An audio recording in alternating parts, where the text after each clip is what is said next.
बिस्मिल्लाहिर्रहमानिर्रहीम। अस्सलाम वालेकुम स्टूडेंट्स, उम्मीद है कि आप सब खैरियत से होंगे। मैं हूं आपका फिजिक्स टीचर ज़िशान अली और आज हम सीखेंगे मोमेंटम के बारे में।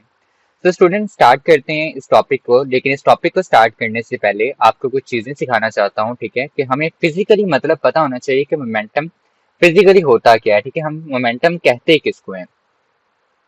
तो बच्चों एक बात आप जानते हैं कि जब भी कोई ऑब्जेक्ट मूव कर रहा है, ठीक है, और मूव करते हुए ऑब्जेक्ट को आप रोकने की कोशिश करेंगे, ठीक है, तो आपके ऊपर क्या करेगा, फोर्स लगाएगा। ठीक है, फॉर एग्जांपल कि अगर एक कार जो है, ठीक है, वो मूव करती हुई आपकी तरफ आ रही है और आप उसे रोकने की कोशिश करते हैं, तो ऑफ कोर्स आप तो उसे रोक नहीं पाएंगे, लेकिन कार आपको जरूर जो है वो एक अच्छा खासा डैमेज दे देगी आपके ऊपर फोर्स लगा के। ठीक है, तो मोमेंटम क्या होगा इसके अंदर। ठीक है, यहाँ इसका मोमेंटम के साथ क्या लेना देना है। ठीक है, तो याद रखिएगा कि मोमेंटम आपके पास यही है कि किसी मूव करते हुए ऑब्जेक्ट को रोकना कितना ज्यादा आपके लिए मुश्किल है। ठीक है, तो याद रखिएगा कि आइदर अगर आपके पास एक ऑब्जेक्ट बहुत ज्यादा मैसिव है, यानी उसका मास बहुत ज्यादा है, तब भी उसको रोकना मुश्किल होता है, या अगर वो बहुत वेलोसिटी से मूव कर रहा है और उसका मास बहुत कम है, तभी उसको रोकना बहुत मुश्किल होता है। जैसे एक बुलेट, एक गोली, ठीक है, बंदूक से निकली हुई गोली, आपके लिए उसका मास बहुत कम होता है, लेकिन क्योंकि वो जब बंदूक से निकलती है तो बहुत ज्यादा वेलोसिटी के साथ निकलती है, तो उसका मोमेंटम उस वेलोसिटी की वजह से बहुत क्या होता है,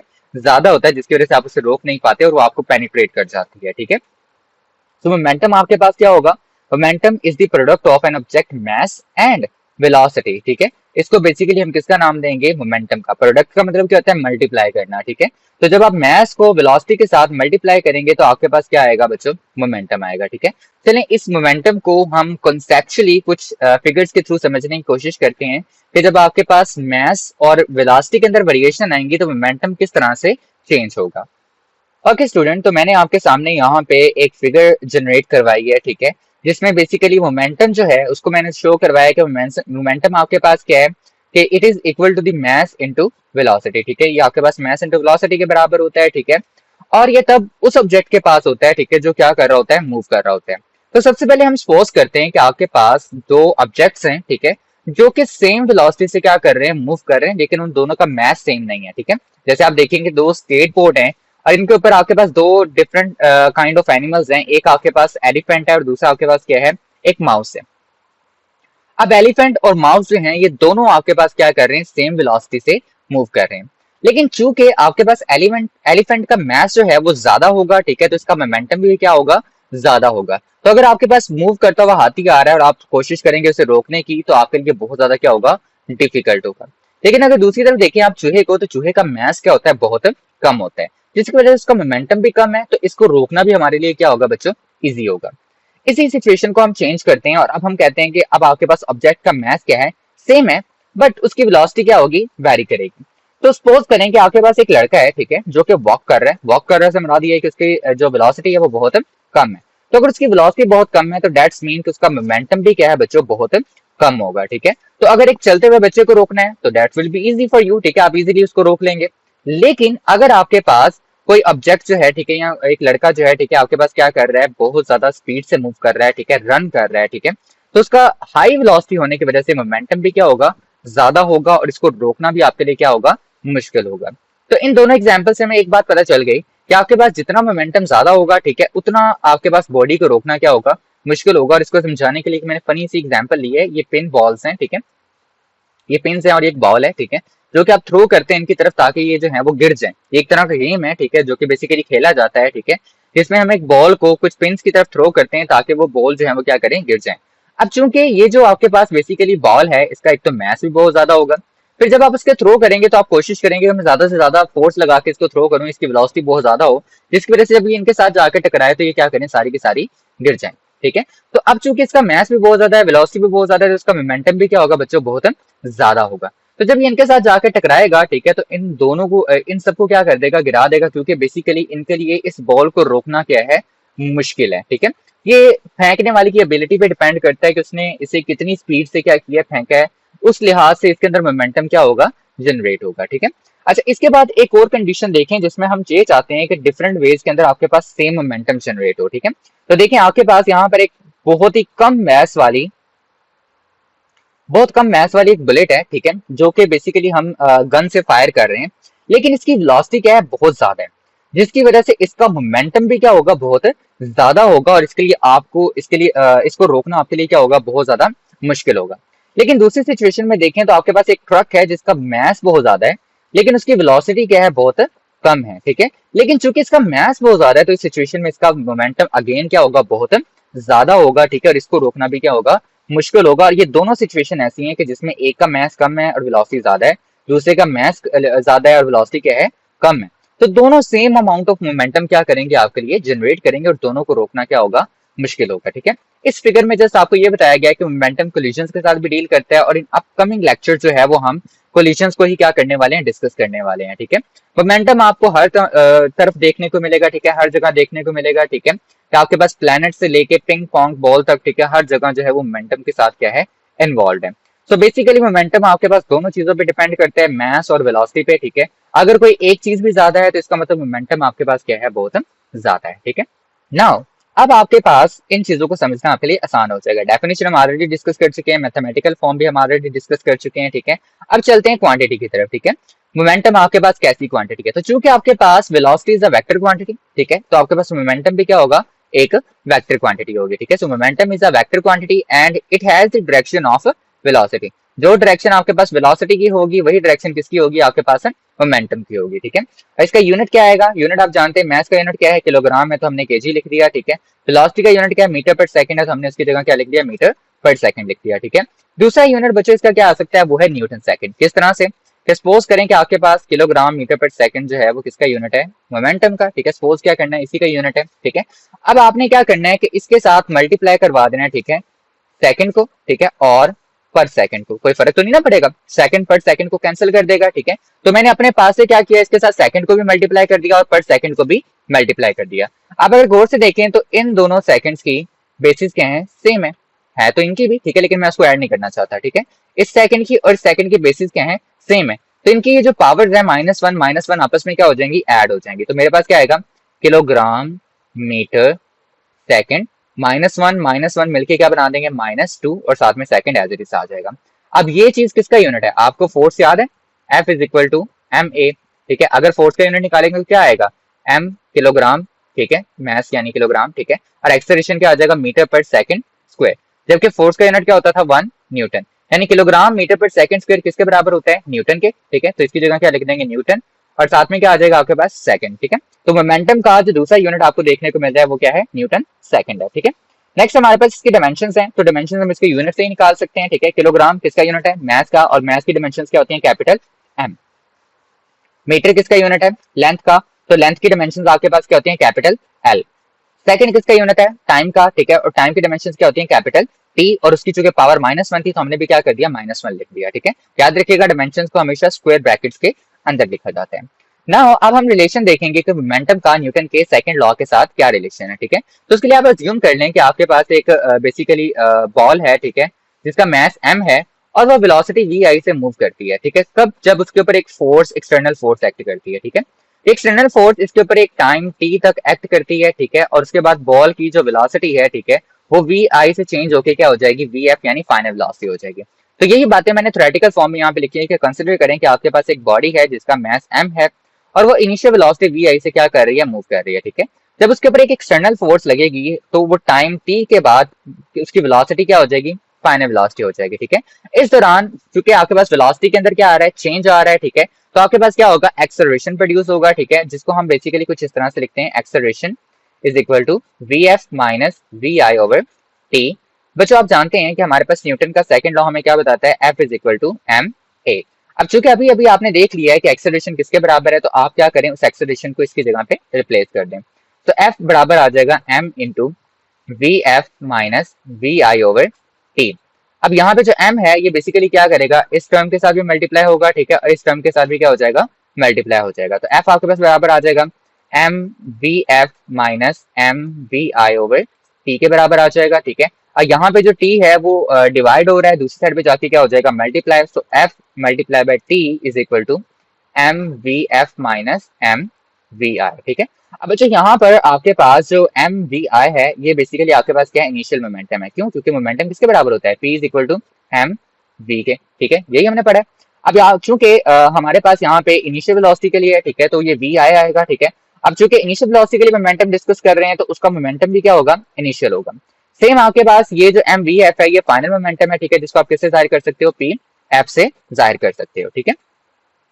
तो अब मैं क्या कर सकता हूँ, इस पूरी इक्वेशन के अंदर थोड़ी सी चेंजिंग कर सकता हूँ, ठीक है।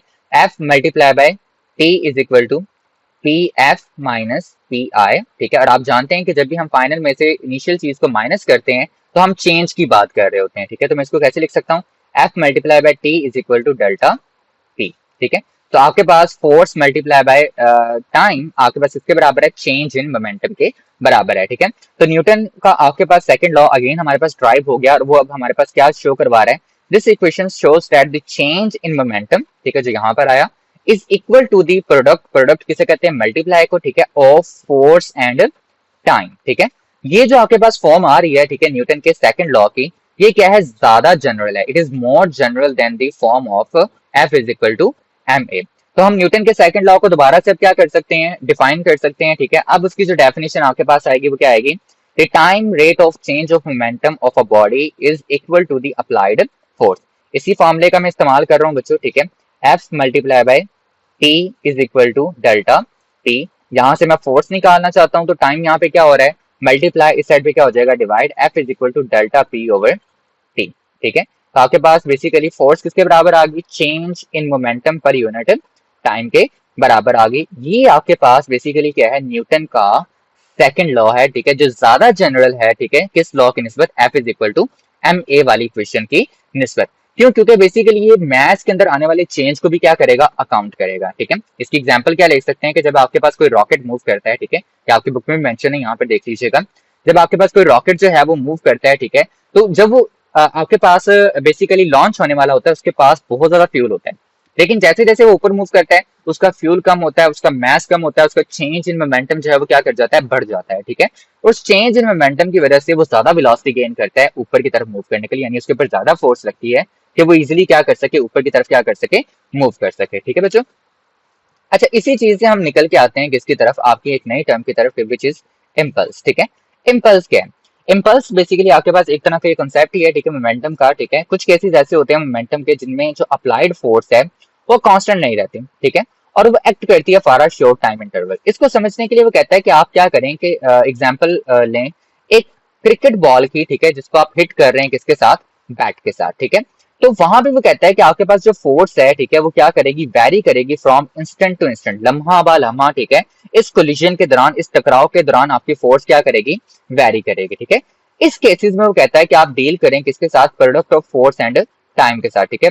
टाइम, फोर्स और टाइम के प्रोडक्ट के साथ क्या करें, डील करें, ठीक है, बजाय इसके कि आप किसी एक क्वांटिटी के साथ डील करें, ठीक है।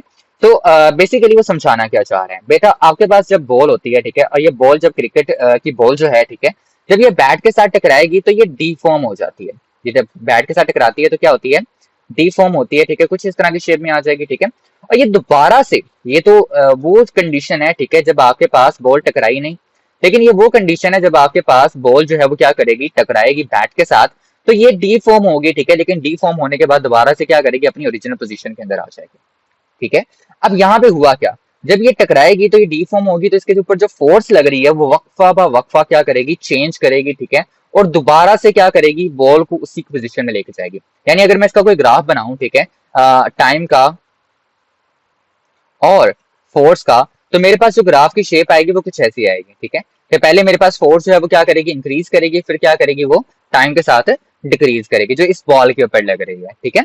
तो इस चीज को वो समझाना चाह रहा है कि आपके पास जो फोर्स है वो क्या करती है, लम्हा ब लम्हा कोलिजन के दौरान क्या करती है, चेंज होती रहती है, ठीक है। अब इम्पल्स को आप कैसे डिफाइन कर सकते हो, impulse is the product of average force, average force मैंने आपको बता दिया क्यों हम ले रहे हैं, क्योंकि आपके पास फोर्स जो है वो लम्हा ब लम्हा क्या कर रही है, चेंज कर रही है, ठीक है, ड्यूरिंग टाइम टी। इसको आप किसका नाम देते हैं, इम्पल्स का नाम देते हैं, ठीक है। तो इम्पल्स किसके बराबर आ गया, एफ मल्टीप्लाई बाय टी के, ठीक है, जो किसके बराबर है, m V F minus M we i के। अब इसी चीज को हम थोड़ी देर पहले भी डिफाइन कर चुके हैं कि क्या है, आपके पास टी एफ है और ये आपके पास क्या है, टी आई है। तो हमारे पास force multiply by time basically किसके बराबर आ जाएगा, चेंज इन मोमेंटम के बराबर आ जाएगा, ठीक है। अच्छा, ये इसी चीज को लेके आपको उसने कुछ एग्जांपल दिए हैं, ठीक है, जिन्हें आप बेसिकली सॉल्व कर सकते हैं, ठीक है। जैसे पहली वाली है, इसमें मैं आपको याद दहानी करवा दूं कि हम इम्पल्स का इस्तेमाल करेंगे F multiply by delta T का। अब देखिए आपको वो कहता है कि दो कंडीशन है आपके पास, एक में जिसमें आप ठोकर लगा रहे हैं एक पत्थर को, और एक में जिसमें आप ठोकर लगा रहे हैं एक फुटबॉल को। आपको इन दोनों में कंडीशंस में से किस में ज्यादा तकलीफ होगी, ठीक है, किस में ज्यादा आपको चोट लगेगी, ठीक है, वो पूछ रहे हैं। तो अगर आप पहली कंडीशन में देखें तो जब आप किसी पत्थर को ठोकर लगाएंगे तो इस पत्थर को डीफॉर्म होने का कोई टाइम नहीं मिलेगा, ना ही पत्थर क्या करेगा, डीफॉर्म करेगा। तो नतीजतन क्या होगा कि आपके पास टाइम ऑफ कॉन्टैक्ट जो है वो बहुत कम होगा, ठीक है। अगर टाइम ऑफ कॉन्टैक्ट बहुत कम है तो इसका मतलब जो फोर्स लगेगी वो बहुत क्या होगी, ज्यादा होगी, ठीक है, जिसकी वजह से आपको यहाँ पे इस कंडीशन के अंदर तकलीफ होगी, ठीक है। फुटबॉल से ज्यादा होगी, वो हम अभी देख लेते हैं। इसमें भी आपके पास इम्पल्स की कंडीशन आएगी, ठीक है, F multiply by delta T. अब चूंकि यहाँ पर अगर आप फुटबॉल की केस में देखें तो आपके पास टाइम ऑफ कॉन्टैक्ट ज्यादा है, क्यों, क्योंकि जब आप किक लगाएंगे फुटबॉल को तो आपके पास फुटबॉल क्या करेगा, डीफॉर्म करेगा, अपनी शेप चेंज करेगा। आपका जो पाँव है एक बार क्या करेगा, फुटबॉल के बिल्कुल अंदर की तरफ क्या करेगा, मूव करेगा, ठीक है। तो इससे टाइम ऑफ कॉन्टैक्ट क्या करेगा, बढ़ जाएगा, जिसकी वजह से फोर्स क्या लगेगी, कम लगेगी। यानी आपके पास बी कंडीशन वो कंडीशन है जिसमें आपको तकलीफ जो है वो क्या होगी, कम होगी, ठीक है। लेकिन ए कंडीशन आपके पास वो कंडीशन है जिसमें आपको तकलीफ जो है वो क्या होगी, ज्यादा होगी, ठीक है। इसी तरह आपकी बुक ने आपको एक और बेसिकली एग्जांपल दी है कि आपका जो बेसिकली बाल होते हैं, ठीक है, जो आपके स्कल के ऊपर जो बाल हैं वो एक तरह का क्रम्पल जोन का काम करते हैं, ठीक है।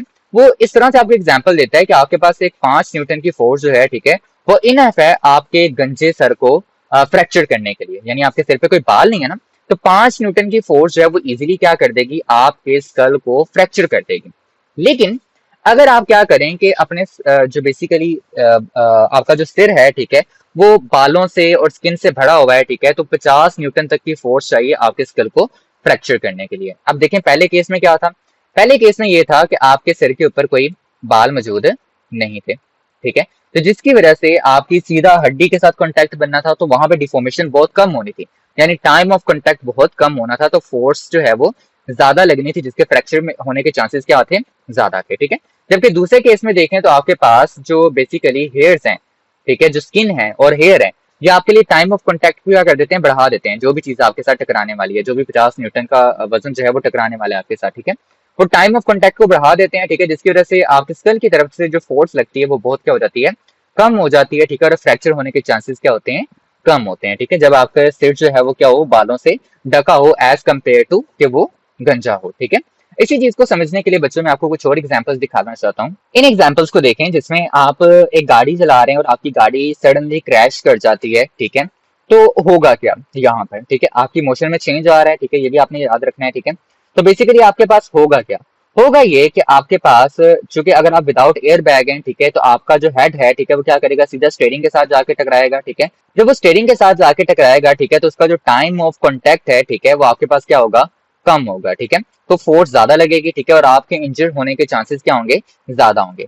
लेकिन अगर यही एयर बैग लगा हुआ है, ठीक है, तो एयर बैग से क्या होगा कि आपके पास जो टाइम है, ठीक है, टाइम ऑफ कॉन्टैक्ट वो बढ़ जाएगा, ठीक है। टाइम ऑफ कॉन्टैक्ट बढ़ेगा तो क्या लगेगी, स्मॉल फोर्स लगेगी, ठीक है, और आपके इंजरी के चांसेस भी क्या होंगे, कम होंगे। सेम कंडीशन हेलमेट के साथ है, जब आप हेलमेट नहीं डालते और आप किसी जगह पे क्रैश करते हैं, ठीक है, तो आपके लिए टाइम ऑफ कॉन्टैक्ट जो है वो क्या हो जाता है, स्मॉल हो जाता है, ठीक है, अदरवाइज हेलमेट से कॉन्टैक्ट जो है वो बढ़ जाएगा, ठीक है। तो टाइम ऑफ कॉन्टैक्ट कम हो गया तो आपके पास फोर्स ज्यादा लगेगी, ठीक है, और आपके इंजरी के चांसेस क्या होंगे, ज्यादा होंगे, ठीक है।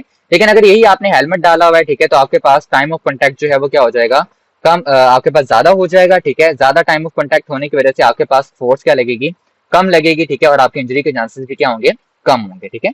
इसी तरीके से अगर आप कराटे खेल रहे हैं, ठीक है, तो कराटे खेलते वक्त आप ये ध्यान रखें कि जब आपको कोई पंच करता है और आप अपने फेस को पीछे की तरफ नहीं धकेलते, ठीक है, तो इससे क्या होगा कि सामने वाले के आपके फेस के साथ जो टाइम ऑफ कांटेक्ट है वो बहुत क्या होगा, कम होगा, ठीक है, जिसके नतीजे में ज्यादा फोर्स प्रोड्यूस होगी, ठीक है, आपके हाथ के ऊपर, ठीक है, और जो इंजरी आने के चांसेस है आपके फेस पे वो ज्यादा होंगे। लेकिन अगर यही आप अपने बेसिकली सर को पुल बैक कर लें, ठीक है, तो बेसिकली क्या होगा कि आपके पास टाइम ऑफ कांटेक्ट जो है वो इंक्रीज कर जाएगा, ठीक है, छोटी फोर्स लगेगी, ठीक है, और इंजरी भी क्या होगी, कम होगी, ठीक है। इसी तरह से कैचिंग में जब बेसिकली आप देखते हो क्रिकेटर जो है वो बॉल को कैच करता है, ठीक है, तो अपने हाथों को पीछे की तरफ ले जाते हैं।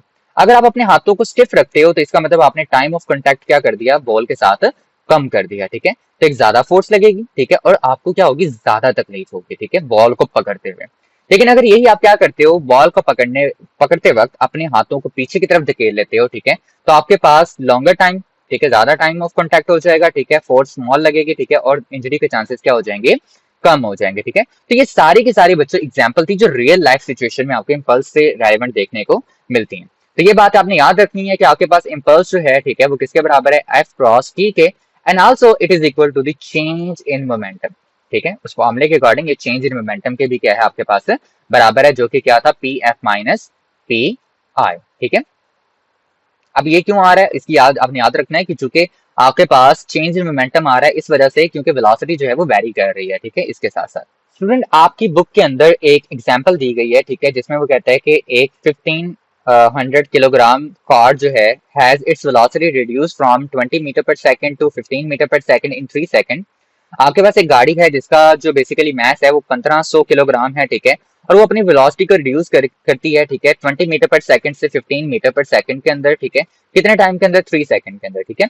आपने ये बताना है कि यहाँ पे जो रिटार्डिंग फोर्स है, ठीक है, वो कितनी प्रोड्यूस होगी। रिटार्डिंग फोर्स से परेशान नहीं होना, ठीक है, ये बेसिकली वो फोर्स है जो मोशन के अगेंस्ट होती है, ठीक है, यानी अगर आपके पास गाड़ी इस डायरेक्शन में मूव कर रही है, ठीक है, तो जो फोर्स लगेगी, ठीक है, वो इसके ऑपोजिट डायरेक्शन में लगेगी इसको रोकने की कोशिश में, ठीक है। तो सबसे पहले हम लिख लेते हैं कि आपके पास गिवन डाटा क्या है। हमारे पास गिवन डाटा में है मैस है, ठीक है, विच इज 1500 किलोग्राम, ठीक है। आपके पास बेसिकली वेलोसिटी है, इनिशियल वेलोसिटी आपके पास 20 मीटर पर सेकंड है, and the final velocity is 15 metre per second, and the other thing is time which is 3 second, ठीक है। तो ये हमारा गिवन डाटा है, ठीक है, जो हमें प्रोवाइड किया गया है, ठीक है। और हमने फाइंड क्या करना है, to find we have to find the basically force, हमें फोर्स फाइंड करनी होगी, ठीक है। तो उसके लिए हमें एक फार्मूला रिक्वायर्ड है। तो formula is F is equal to M V F minus M we I over T. Because the math is constant here, तो हम मैथ को कॉमन ले लेते हैं, तो अंदर आपके पास क्या बचेगा, V F minus V I over T, ठीक है। तो इस फार्मूले की मदद से हम क्या करते हैं, इसका सोल्यूशन करते हैं। तो F is equal to M की वैल्यू आपके पास 1500 है, ठीक है, final velocity is 15 and the initial velocity is 20 divided by time which is 3 second, ठीक है। 1500 इंटू आपके पास क्या आ जाएगा, 15 में से जब आप 20 को माइनस करेंगे you will get -5 divided by 3। So by multiplying 1500 with 5, you will get -7500 divided by 3. So इन दोनों को डिवाइड करने से आपके पास आंसर आ जाएगा 2500 विद अ नेगेटिव साइन, ठीक है, और साथ में आपके पास यूनिट आ जाएगा विच इज न्यूटन। जहां पर जो माइनस साइन है इंडिकेट कर रहा है कि आपके पास जो फोर्स है वो बेसिकली रिटार्डिंग फोर्स है। तो स्टूडेंट्स आज के लिए इतना ही। होपफुली कि आपको लेक्चर जो है वो समझ आ गया होगा। अगर आपके लेक्चर अच्छा लगा है तो अपने चैनल को सब्सक्राइब करना है, वीडियो को लाइक करना है और अपने क्लास 11th के फ्रेंड्स के साथ जरूर शेयर करना है। अल्लाह हाफिज स्टूडेंट्स।